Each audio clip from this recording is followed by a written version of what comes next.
초기 단계에는 꼭 정부나 지자체 등이 적극적으로 지원하고 또 단순히 어떤 물적 지원뿐만이 아니라 소프트웨어를 만드는 것에 대한 지원들이 있는 그런 특징이 보여지는 것 같습니다. 그런데 우리가 이런 그 마을 저탄소 그 마을 만들기를 2009년에도 이제 했습니다. 2009년에 이 저탄소 녹색 마을을 600개까지 만들겠다라고 추진을 했는데 사실상 실패를 했다라고 볼 수가 있을 것 같습니다. 이때 실패한 요인은 그 지역의 이제 다양한 그 재생에너지 원도 이제 다양할 텐데 그런 것들을 반영하지 않고 이제 바이오매스를 이제 활용하는 것에 매우 초점을 맞춘 이제 사업이었고 또 이제 그 소관부처가 좀 협치를 해야 되는 부분들도 있는데 약간 경쟁적으로 소관부처별로 마을을 나눠가지고 이제 개별적 사업을 추진함으로 인해서 좀 그 사업 간 연계나 효과가 좀 저하됐다라는 측면 그리고 이 시설 그 하드웨어 자체에 대한 비용을 투자하고 하는 것에만 집중을 했지 이것을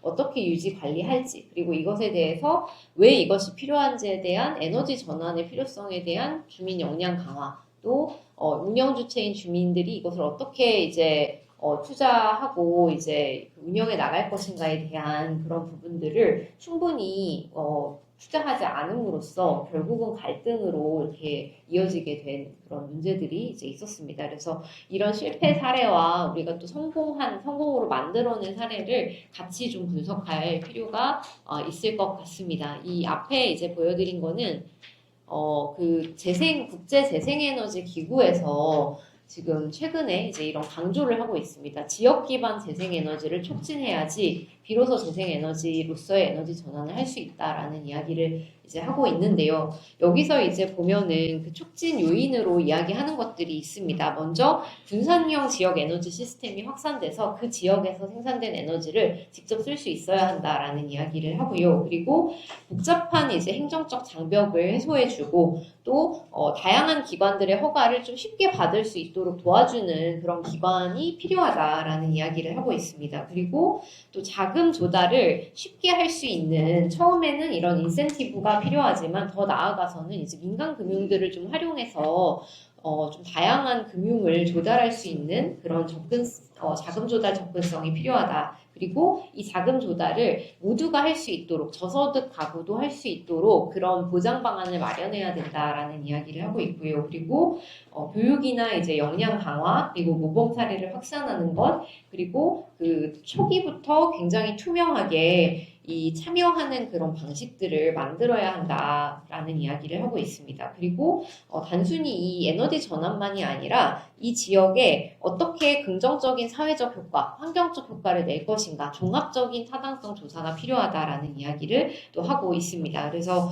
지역 기반 재생에너지 핵심 요소는 의결권이 지역 기반 조직이 보유를 해야 되고 또 지역 주민들이 재생에너지 프로젝트의 전부나 대부분을 소유해야 하고 또 사회적 경제적 이익을 지역에 배분해야 된다라고 이제 이야기를 하고 있습니다. 그래서 실제로 이제 해외에서도 이 그 재생에너지 마을로 성공한 사례들을 보면 실제로 마을이 이제 주체가 되고 사용자가 되고 또 그 지역 기반의 재원들을 잘 활용한 이제 이런 것들을 볼 수가 있고요. 이거는 이제 독일 펠트하임 마을인데 여기는 이제 전기와 난방을 100% 이제 자급하고 있습니다. 그래서 태양광, 풍력, 바이오 연료를 다 활용을 하고 있고 바이오 연료는 그 인근에 이제 폐목재나 가축 분뇨 같은 것들을 좀 활용하고 있습니다. 그래서 우리 그 농촌에서 전기를 지금 전환하는 이야기를 하고 있지만 더 나아가서 문제가 될 것은 열이라고 생각을 합니다. 그래서 이 외국 사례들을 보면 어떻게 난방열을 이제 만드는 구조들도 이렇게 좀 보여지고 있어서 소개를 좀 드리고 싶습니다. 그리고 그 정부나 이제 지자체가 초기에 이제 그 초기 자금을 분담을 했고 또 버려진 군사 부지를 정부가 거의 헐값에 거의 무상으로 넘김으로써 이제 이 부지를 활용한 것도 좀 유의미하게 좀 그 사례를 만들어갈 수 있는 계기가 되었습니다. 그리고 이거는 이제 그리스인데요. 크레타 섬이라는 곳에 이제 그 그리스의 가장 큰 협동조합입니다. 지금은 이제 400명의 개인과 또 지방자치단체도 4개의 지방자치단체가 여기에 회원으로 이제 가입이 되어 있습니다. 그래서 여기는 모든 전략적 결정에 대해서는 총회에서 의사결정을 내리고요. 그 지진으로 인해서 그 에너지 빈곤층이 된 사람들을 포함해서 100개의 그 가구들에게 그 무료로 에너지를 제공하는 등 이런 사회적 효과들도 이제 그 만들어내고 있습니다. 그리고 이제 그 재원도 이제 유럽연합의 그 보조금 프로그램을 이제 잘 활용을 이제 했고요. 여기서 이제 이야기를 하는 것은 처음에 이제 이 사례를 만들게 된 계기가 매우 높은 그 전력 가격으로 인해서 고통받고 있는 에너지 소비자들을 좀 돕고자 이제 이 프로젝트를 시작했다라고 이제 하고 있습니다.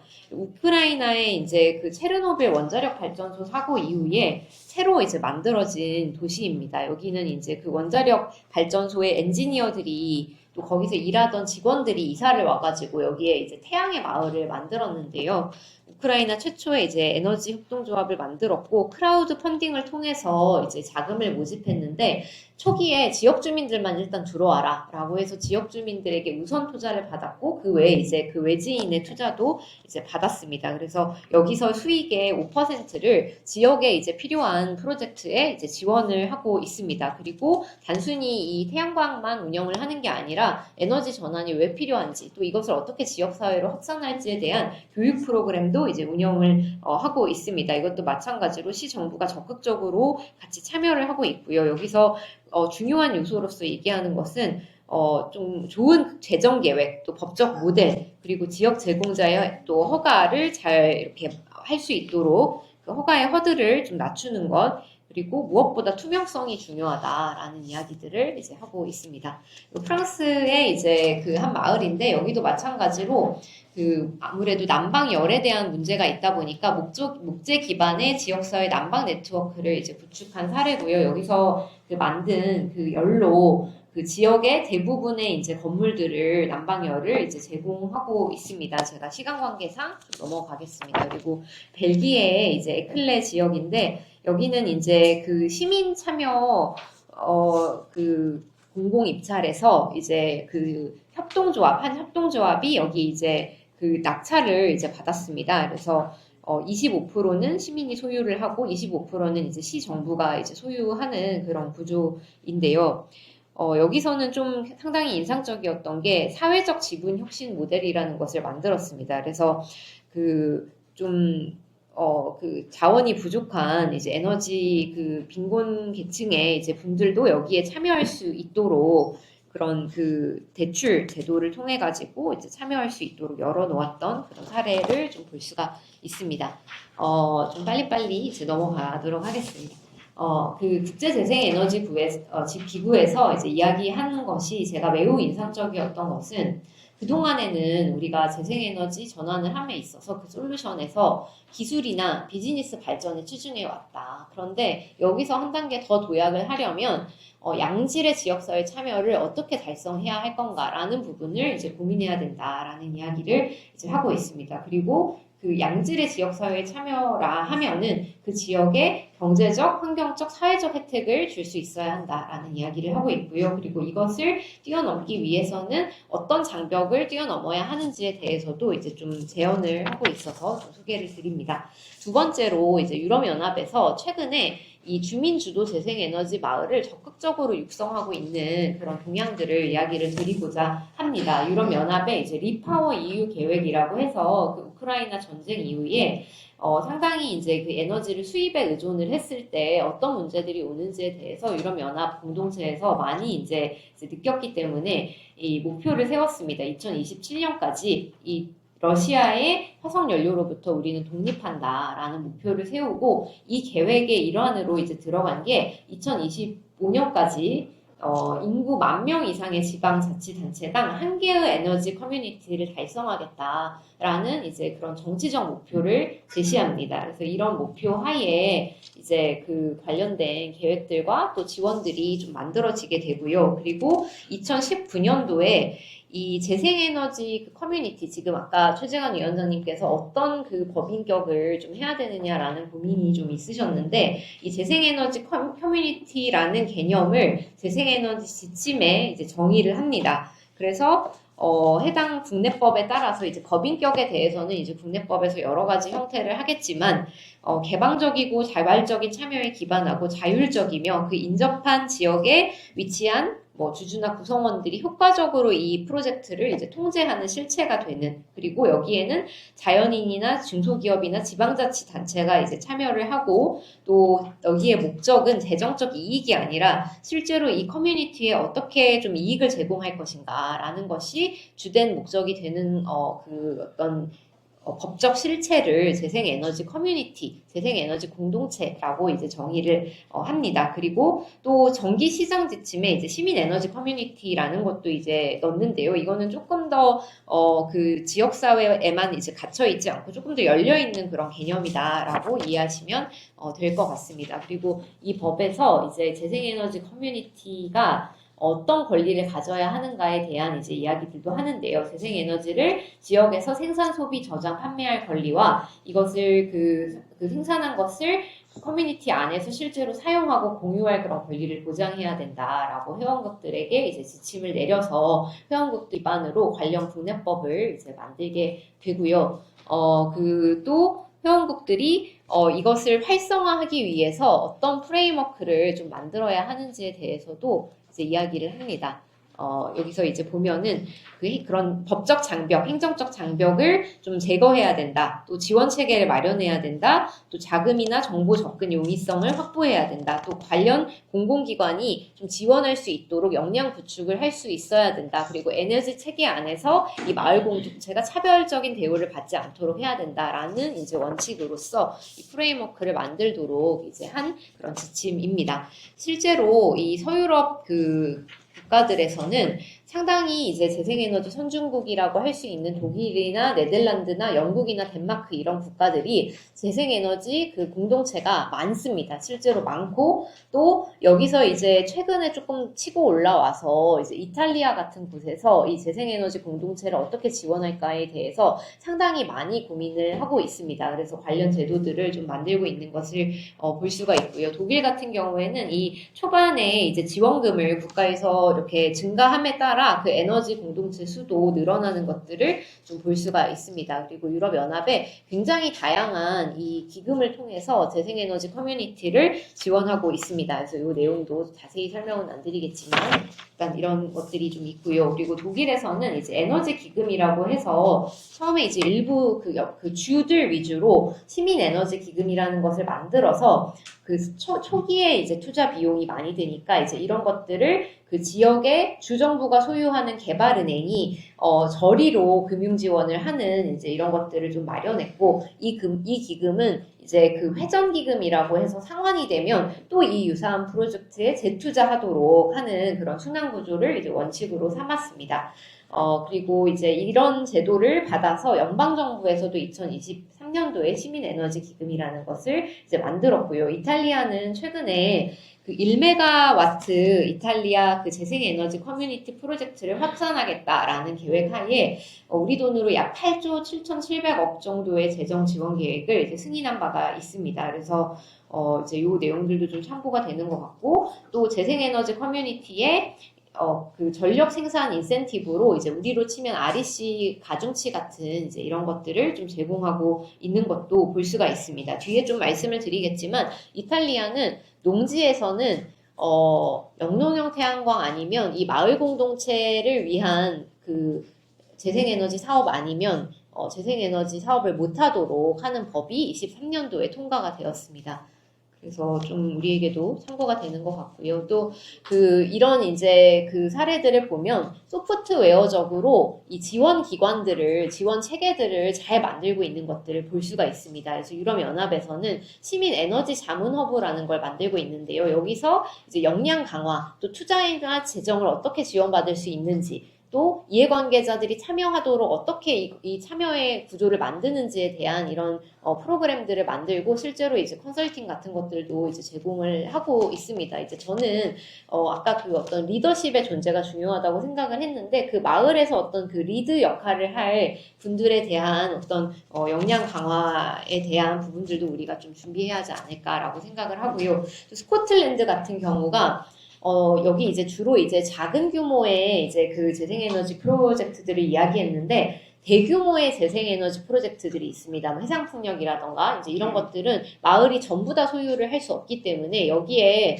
공유 소유권이라고 해서 어떤 그 쉐어링 그 새로운 어떤 구조를 좀 만들고 있더라고요. 그래서 큰 프로젝트에도 마을이 일정 지분은 반드시 참여하고 거기 의사결정에서도 좀 참여할 수 있는 그렇게 해야 좀 효능감이 있고 실제로 이 에너지 프로젝트에 대한 그 긍정성도 올라가더라라고 해서 이제 이런 법적 설계를 좀 하고 있는데 오늘은 자세히 설명을 안 드리지만 스코틀랜드도 좀 자세히 볼 필요가 있는 것 같습니다. 여기에서는 또 그 케어스라고 해서 좀 그 가이드도 제공하고 또 다른 금융 지원들을 어떻게 받을 수도 연결하는 그런 중간 이제 그 연결해주는 그런 매개체가 있습니다. 그리고 이탈리아 같은 경우에 좀 인상 깊었던 것이 이 재생에너지 커뮤니티에게 의무적으로 그리드 연결 지점에 대해서 볼 수 있도록 정보를 제공하도록 이제 의무화를 하고 있습니다. 그래서 이것을 주기적으로 업데이트해서 온라인으로 이렇게 그 이 지역에서 그리드 연결을 받을 수 있겠구나라는 걸 볼 수 있게끔 하고 있고요. 또 재생에너지 커뮤니티를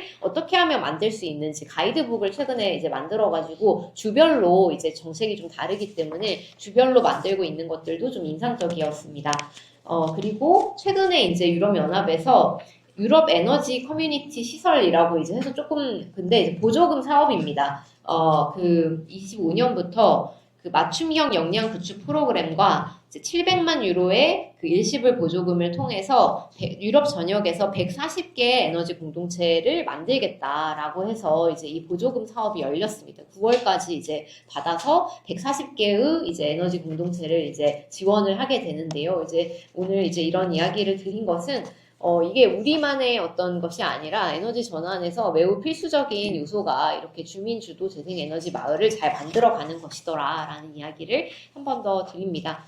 이거는 이제 아까 앞서서 이야기를 주셨는데요. 이제 공유 부지를 확보하는 것이 우리가 초기 사업을 하는 단계에서 일단은 좀 공유 부지를 활용하는 게 좋겠다라는 것은 좀 이제 동의를 합니다. 그래서 농지를 활용을 하는데 이 농지 같은 경우에는 영농형 태양광만 허용하는 방식으로 가는 게 어떨까라는 생각을 이제 저는 가지고 있고요. 그리고 공공기관이 소유하는 이제 유유부지를 어떻게 하면 이제 활용할까 앞서서 좀 이야기를 해주셨습니다. 그리고 재정적 기반을 담보해야 하는데 초기에는 이제 이런 보조금이나 정책 금융들을 활용을 하겠지만 결국 이 재생에너지 설비라는 것은 안정적으로 그 수익이 나오는 것이기 때문에 이제 민간 금융을 활용해서 어떻게 하면 좀 안정적인 대출을 받는가라는 것으로 좀 더 그 고민이 나아가야 한다라고 생각을 합니다. 그리고 개통 포화 상황은 사실 저는 이제 요거는 조금 그 개통 가능한 지역 위주로 지역 지원 사업을 초기에는 좀 활성화를 하고